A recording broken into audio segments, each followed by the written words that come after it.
I'm not gonna fight you. You're my friend.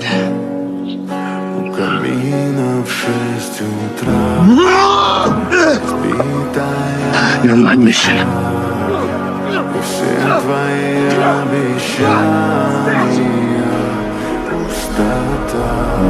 Then finish it.